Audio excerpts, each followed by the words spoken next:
Hi hello friends, welcome back to our channel. இன்றைக்கி நம்ம cooking video பார்க்க போகிறோம். என்ன ரெசிபி பார்க்க போகிறோன்னா சிக்கன் தம் பிரியாணி பார்க்க போகிறோம். 1 kg சிக்கன் 1 kg ரைஸ் வச்சு நம்ம இன்றைக்கி பிரியாணி செய்ய போகிறோம். இது வந்து 8லேருந்து 9 பேர் வரைக்கும் தாராளமாக சாப்பிட்லாம். இந்த பிரியாணி என்னோடய ஸ்டைலில் நான் பண்ணியிருக்கேன். நீங்கள் ட்ரை பண்ணி பாருங்கள். இந்த மாதிரியான குக்கிங் வீடியோ நம்ம சேனலில் இனிமேல் ரெகுலராக வரும். அதுக்கு நீங்கள் சப்போர்ட் பண்ணுங்கள். வாங்க வீடியோக்குள்ளே போகலாம்.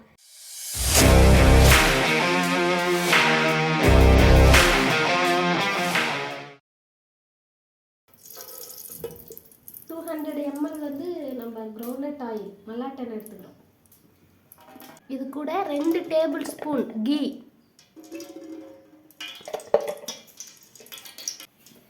இது கூட பட்டை, லவங்கம், பிரிஞ்சி இலை, ஏலக்காய், இது 4 நம்ம ஆட் பண்ணுறோம்.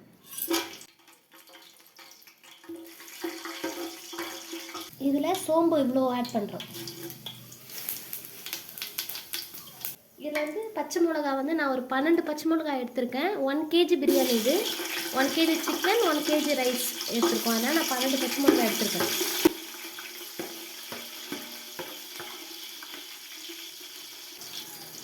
½ kg வந்து பெரிய வெங்காயம் நீட்டாக ஸ்லைஸ் பண்ணியிருக்கோம். இதையும் ஆட் பண்ணிக்கலாம்.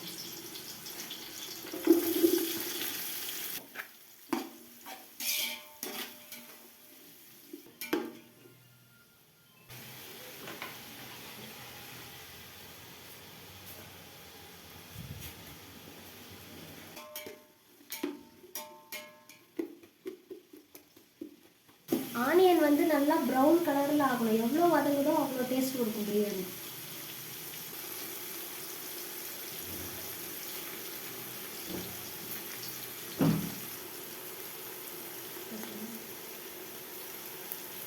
ஆனியன் சீக்கிரம் வதங்கிறதுக்காக நான் உப்பு ஆட் பண்ணுறேன். நான் ஒரு கைப்பிடி அளவுக்கு ஆட் பண்ணுறேன். அதுக்கப்புறம் நம்ம டெஸ்ட் பண்ணி பார்த்துட்டு அதுக்கப்புறம் ஆட் பண்ணிடுறேன்.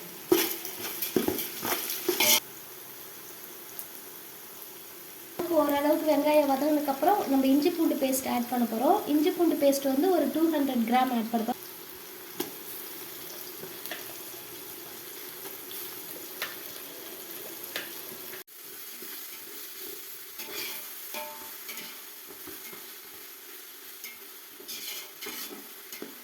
இஞ்சி பூண்டு பேஸ்ட் போட்டதுக்கப்புறம் கொஞ்சம் அடி பிடிக்கிற மாதிரி இருக்கும். கொஞ்சம் கை விடாமல் கிளறிட்டே இருங்க, சரியாயிடும்.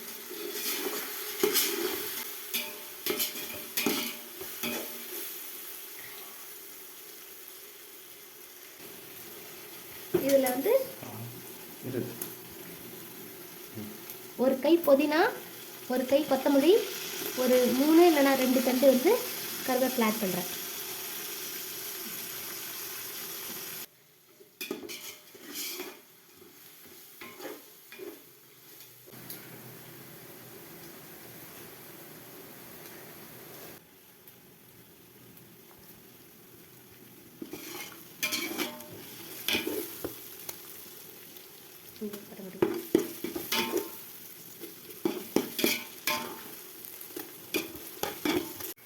இந்த அளவுக்கு வெங்காயம்லாம் ஒரு அளவுக்கு வதங்கினதுக்கப்புறம் நம்ம டொமேட்டோ ஆட் பண்ண போகிறோம். ஒரு 350 கிராம்லேருந்து 400 கிராம்ஸ் வரையும் நான் ஆட் பண்ணியிருக்கேன்.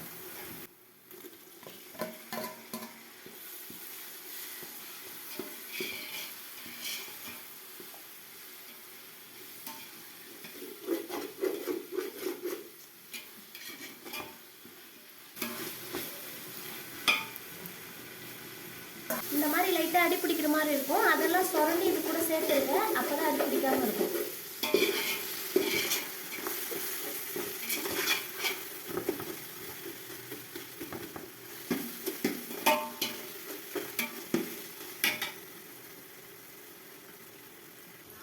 அடுத்து நம்ம வந்து கர்ட் ஆட் பண்ணுறோம். இது வந்து ஒரு 100 கிராம் இருக்கும். 100 கிராம்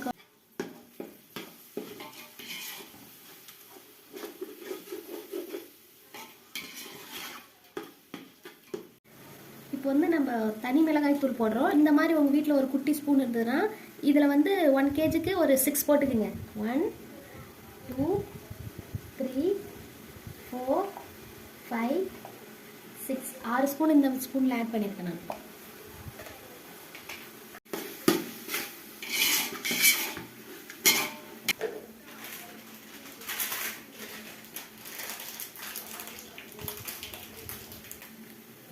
நான் ஆச்சி பிராண்ட்லேருந்து பிரியாணி மசாலா எடுத்திருக்கேன். அதே ஸ்பூனால் நான் 1 ஸ்பூன் மட்டும் ஆட் பண்ணுறேன்.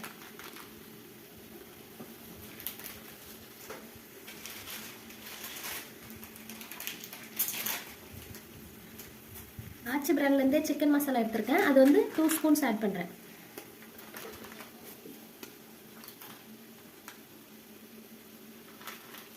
3 ஸ்பூன்ஸ் ஆட் பண்ணிக்கிறேன்.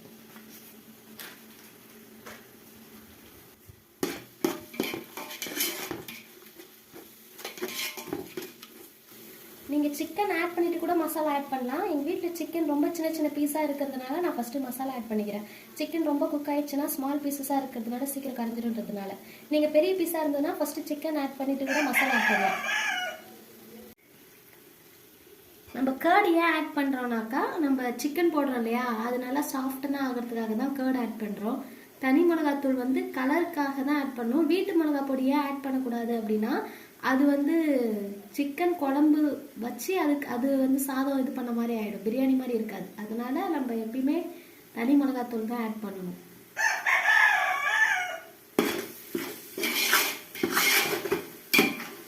கேஜி வந்து சிக்கன் எடுத்திருக்கேன். நீங்கள் பெரிய பீஸாக எடுத்துக்கோங்க. இது வந்து சின்ன பீஸஸாக இருக்குது.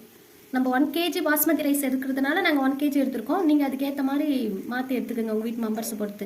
கண்டிப்பாக இந்த பிரியாணி வந்து 1 kg பிரியாணி கண்டிப்பாக ஒரு 8 பேர் 9 பேர் சாப்பிட்லாம். நாங்கள் அந்த குவான்டிட்டியில் தான் செய்கிறோம். நீங்கள் அதுக்கேற்ற மாதிரி உங்கள் வீட்டில் எத்தனை பேர் இருக்காங்களோ அதுக்கேற்ற மாதிரி பண்ணிக்கோங்க. இப்போ சிக்கன் ஆட் பண்ணிடலாம்.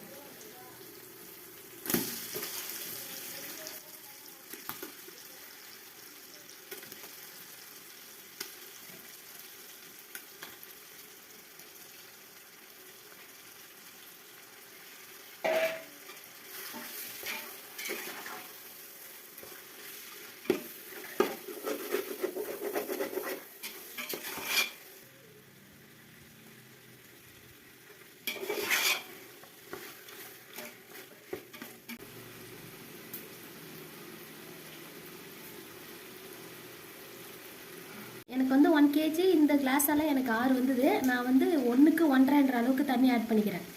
நீங்களும் 1க்கு 1.5 பாஸ்மதி ரைஸாக இருந்தால், வீட்டில் இருக்க ரைஸில் நீங்கள் பண்ணுறீங்கன்னா 1க்கு ஒரு 2 ஆட் பண்ணிக்கோங்க.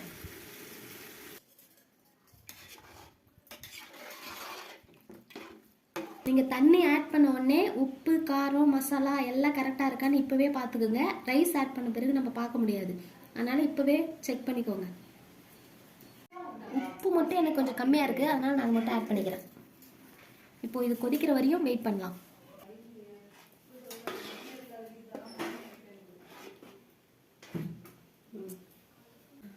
நான் 1 kg பாஸ்மதி ரைஸ் எடுத்திருக்கேன். பாஸ்மதி ரைஸ் எடுத்தால் தான் ஒரிஜினல் பிரியாணி டேஸ்ட் வரும். நீங்கள் வீட்டில் இருக்க ரைஸில் பண்ணலாம், ஆனால் இது ரொம்ப டேஸ்ட்டாக இருக்கும். அதனால் சொல்கிறேன், நீங்கள் வீட்டில் இருக்கிறதையும் கண்டிப்பாக பண்ணலாம்.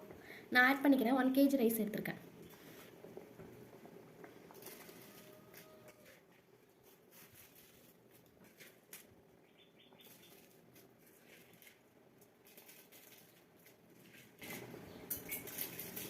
தண்ணி இல்லாமல் வடிகட்டி போடுங்க ரைஸு, இல்லைன்னா குழஞ்சிடும். தண்ணி நல்லா கொதிச்சக்கப்புறம் தான் ரைஸ் ஆட் பண்ணணும்.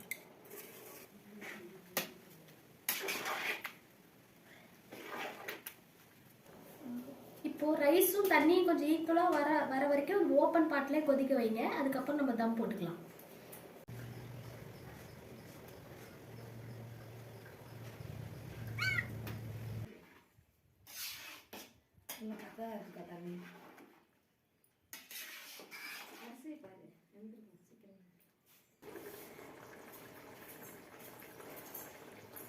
இந்த லெவலுக்கு தண்ணியும் அரிசியும் ஈக்குவலாக ஆன உடனே நம்ம தம் போட ஸ்டார்ட் பண்ணலாம்.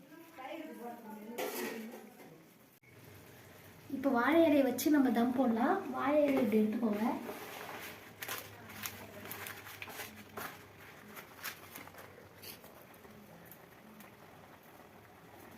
அடுத்து தட்டு போட்டு முடிக்கலாம். இந்த குண்டானோட எங்கள் வீட்டில் பெரிய தட்டு தான் இருக்குது. இந்த நெருப்பெல்லாம் இப்படி கொஞ்சம் வெளியே தள்ளிக்கிங்க. கீழேயே கொஞ்சம் நெருப்பு இருக்கணும். கொஞ்சம் நெருப்பு மட்டும் எடுத்து இப்படி மேலே போடுங்க.